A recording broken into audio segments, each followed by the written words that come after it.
നമ്മുടെ 2024 ലോക്സഭാ തെരഞ്ഞെടുപ്പ് നമ്മുടെ കേരള സർക്കാർ ഭരണ സർക്കാർ മത്സരിക്കാൻ നിർത്തിയതിൽ ഏക ഒരു മിനിസ്റ്റർ മാത്രമേ ഉള്ളായിരുന്നു. ആലത്തൂരിൽ നിന്നുള്ള കെ രാധാകൃഷ്ണൻ എന്ന് പറയുന്ന മിനിസ്റ്റർ ആയിരുന്നു അവിടെ ഇടതുപക്ഷത്തിന് വേണ്ടി മത്സരിച്ചത്. 20 മണ്ഡലങ്ങളിലായിട്ട് ഇടതുപക്ഷം നിർത്തിയ 19 പേരും തോറ്റുപോയി. ആകെ ഒരാൾ മാത്രമാണ് വിജയിച്ചത്. അത് ഈ കെ രാധാകൃഷ്ണൻ എന്ന് പറയുന്ന മിനിസ്റ്ററാണ്. ദേവസ്വം ബോർഡൊക്കെ ആയിരുന്നു പുള്ളിക്ക് കൊടുത്തിരുന്ന വകുപ്പുകൾ. അതൊക്കെ കൃത്യമായിട്ട് ഭംഗിയായിട്ട് തന്നെ അദ്ദേഹം അത് കൈകാര്യം ചെയ്യുകയും ചെയ്തു. രമ്യ ഹരിദാസിനെതിരെയായിരുന്നു കോൺഗ്രസിന്റെ സിറ്റിംഗ് MP ആയിട്ടുള്ള രമ്യ ഹരിദാസിനെതിരെ മത്സരിച്ച കെ രാധാകൃഷ്ണൻ വലിയ ഒരു ഭൂരിഭാഗം വോട്ടൊന്നും നേടാൻ സാധിച്ചില്ല എങ്കിൽ പോലും 10,000-ൽ പുറത്ത് വോട്ടിന് എന്തായാലും മന്ത്രി കെ രാധാകൃഷ്ണൻ വിജയിച്ചു. കഴിഞ്ഞ ദിവസം വളരെ ഒരു വിഷമപ്പെടുത്തുന്ന ഒരു കാഴ്ച നമ്മൾ കണ്ടതാണ്. അദ്ദേഹത്തിന്റെ ഔദ്യോഗിക വാഹനം അവിടെ ഉപേക്ഷിച്ചിട്ട് ഡൽഹിയിലേക്ക് പോകുന്ന ഒരു കാര്യവും പിന്നെ അതുപോലെ തന്നെ നിയമസഭയിൽ അദ്ദേഹം സംസാരിച്ച ചില വാക്കുകളും ഇവരെയൊക്കെ വിട്ട് പിരിഞ്ഞ് ഞാൻ പോകുന്നു എന്നുള്ള ആ വാക്കുകളൊക്കെ കേട്ടപ്പം വല്ലാത്തൊരു ഒരു വിഷമമൊക്കെ തോന്നി. എനിക്ക് ഈ പാർട്ടിയിൽ ഈ ലോക്സഭാ തെരഞ്ഞെടുപ്പിൽ മത്സരിച്ചിട്ട് വിജയിക്കേണ്ട എന്ന് എന്റെ മനസ്സ് പറഞ്ഞിട്ടുള്ള രണ്ട് വ്യക്തിത്വത്തിൽ ഒരാളാണ് ഈ കെ രാധാകൃഷ്ണൻ എന്ന് പറയുന്ന മിനിസ്റ്റർ.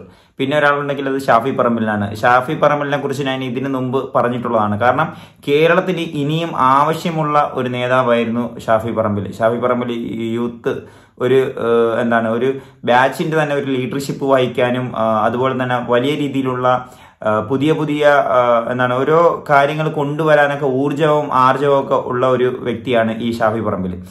അതുപോലെ തന്നെ കാര്യങ്ങൾ പക്വതയോടുകൂടി നോക്കി കൈകാര്യം ചെയ്യാൻ ഏറ്റവും കൂടുതൽ അനുയോജ്യമായിട്ടുള്ള ഒരു വ്യക്തിത്വമായിരുന്നു കെ രാധാകൃഷ്ണൻ എന്ന് പറയുന്ന മിനിസ്റ്റർ. കഴിഞ്ഞ ദിവസം കെ രാധാകൃഷ്ണൻ ഒരു പ്രസ്താവനയും കൂടി ഒരു നിയമവും കൂടെ കൊണ്ട് ആ നിയമം പൂർത്തീകരിച്ചിട്ട് ആണ് ഈ മന്ത്രിസ്ഥാനം ഉപേക്ഷിച്ച് നേരെ MP-യിലേക്ക് പോകാനായിട്ട് പുള്ളി ഒരുങ്ങിയത്. അത് ഇങ്ങനെയായിരുന്നു. ആ നിയമം ഇതായിരുന്നു: കോളനി എന്ന് പറയുന്ന പദം, ആ ഒരു പദത്തെ എല്ലാ മേഖലകളിൽ നിന്നും എടുത്തു കളയുന്നു എന്നുള്ള ഒരു നിയമമായിരുന്നു. അത് പാസ്സാക്കാൻ വേണ്ടിയിട്ടുള്ള എല്ലാ കാര്യങ്ങളും ചെയ്തു വെച്ചിട്ടാണ് കെ രാധാകൃഷ്ണൻ എന്ന് പറയുന്ന മിനിസ്റ്റർ MP ഡൽഹിയിലേക്ക് മടങ്ങുന്നത്. അപ്പൊ ഈ കോളനി നമ്മൾ പല സമയങ്ങളിലായിട്ട് പല മേഖലകളിലായിട്ട് കേൾക്കുന്ന ഒരു സംഭവമാണ് കോളനി. ഈ ജാതി വിവേചനം, ഈ താഴ്ന്ന ജാതിക്കാര് തണ്ടാൻ പൊലയാൻ അങ്ങനെയൊക്കെ ഉള്ള ഒരു കാലഘട്ടത്തില് അന്ന് രൂപം കൊണ്ടിട്ടുള്ള ഒരു പേരായിരുന്നു ഈ കോളനി എന്ന് പറയുന്നത്. നമുക്കെല്ലാവർക്കും അറിയുന്ന പോലെ തന്നെ കുറച്ച് ഉയർന്ന ജാതിക്കാരുണ്ടെങ്കിൽ അവർക്ക് ഇത്തിരി വലിയ വീടുകളും വലിയ കെട്ടിടങ്ങളൊക്കെ ആയിരിക്കും.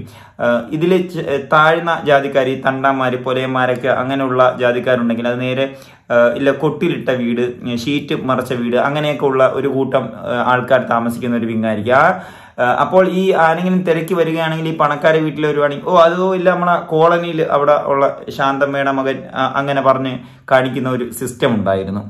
അത് അവർക്ക് തന്നെ വളരെ വേദന ഉണ്ടാക്കുന്ന ഒരു സംഭവമാണ് ഈ കോളനി എന്ന് പറയുന്ന പദം കൊണ്ട് വിളിക്കുമ്പോൾ. ഇപ്പോൾ ജാതി വിളിച്ച് പറയുന്നത് തന്നെ നമുക്ക് വളരെ വേദനാജനകമാവുന്ന ഒരു കാര്യം തന്നെയാണ്. ജാതി വിവേചനമൊക്കെ നമുക്ക് അംഗീകരിക്കാൻ സാധിക്കാത്ത ഒരു കാര്യം തന്നെയാണ്. അതുപോലെ തന്നെ നമുക്ക് അതിനോട് ചേർത്ത് വെച്ച് വായിക്കാൻ സാധിക്കുന്ന ഒരു കാര്യമാണ് ഈ കോളനി എന്ന് പറയുന്ന പദം.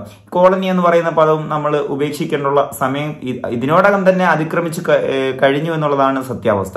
ഇപ്പോൾ കെ രാധാകൃഷ്ണൻ കൊണ്ടുവന്നിട്ടുള്ള ഈ ഒരു സംഭവം, ഈ ഒരു നിയമം വളരെ ഉചിതമായ സമയത്ത് ഉചിതമായ നിലയിൽ അത് പൂർത്തീകരിക്കണം എന്നുള്ളതാണ് എൻ്റെ ഒരു ആവശ്യം. എൻ്റെ വ്യക്തിപരമായിട്ടുള്ളൊരു ആവശ്യം അത് തന്നെയാണ്. പിന്നെ എനിക്ക് പറയാനുള്ളതെന്ന് പറഞ്ഞാൽ നമ്മുടെ ഇടതുപക്ഷ സർക്കാർ ഇതുപോലെ തന്നെയാണ് വളർന്നു വന്നതും. ഈ ജാതി വിവേചനത്തിനെ, അടിച്ചമർത്തലിനെയൊക്കെ ചൊല്ലിക്കൊണ്ട് അതിനെയൊക്കെ എതിരെ പ്രവർത്തിച്ചുകൊണ്ടൊക്കെ തന്നെയാണ് ഈ ഇടതുപക്ഷ സർക്കാർ ഉയർന്നു വന്നത്. അതുകൊണ്ട് തന്നെ അവർ ഇതുവരെ 2024 വരെ പിടിച്ചിരിക്കുന്നത് അതുകൊണ്ട് തന്നെയാണ്. പിന്നീട് ഇനി ഇവരുടെ ആശയത്തില് വ്യതിചലിച്ച് തുടങ്ങിയിട്ടുണ്ട് എന്നുള്ളത് ഒരു സത്യാവസ്ഥയാണ്. വ്യതിചലിച്ച് ഇനി ഇവർ നശിച്ചു പോകുമോ എന്നുള്ളത് നമുക്കിനി കണ്ടറിയണം. പക്ഷെ ആ താഴെത്തട്ടിൽ കിടന്നവരെ പല മേഖലകളിലേക്ക് കൊണ്ടുവരാനും ഈ ജാതി വിവേചനം വേർതിരിവിനെയൊക്കെ അടിച്ചമർത്താനൊക്കെ സാധിച്ച ഒരു പാർട്ടിയാണ് ഇടതുപക്ഷ സർക്കാർ. അപ്പം അതിൽ നിന്ന് തന്നെ ഉള്ള ഒരു പ്രതിനിധിയായിട്ടുള്ള കെ രാധാകൃഷ്ണൻ കൊണ്ടുവന്നിട്ടുള്ള ഈ കാര്യവും നമുക്ക് അതുപോലെ തന്നെ ആ പഴയ കാലഘട്ടത്തിൽ ഇവർ വളർന്ന് വന്നതിനെ വീണ്ടും സൂചിപ്പിക്കാൻ പറ്റുന്ന ഒരു തലത്തിലേക്ക് നമുക്ക് ഈ വിഷയത്തെ കാണാൻ സാധിക്കും. വളരെ നല്ലൊരു അനുയോജ്യമായിട്ടുള്ള സമയത്ത് എടുത്ത ഒരു തീരുമാനം വളരെ നല്ല ഒരു തീരുമാനമായിട്ട് തന്നെയാണ് കാണാൻ കഴിയുന്നത്. ഇത് ഇനി അങ്ങോട്ട് ഉള്ള കാലഘട്ടത്തിൽ കോളനി എന്ന് പറയുന്ന പദം എന്തായാലും ഇനി കാണില്ല, അത് എടുത്ത് കളയും എന്നുള്ള ഉറപ്പാണ്. വീഡിയോ ഇഷ്ടപ്പെടുന്നതായിരുന്നു. അടുത്ത വീഡിയോയിൽ ഇനിയും കാണാം.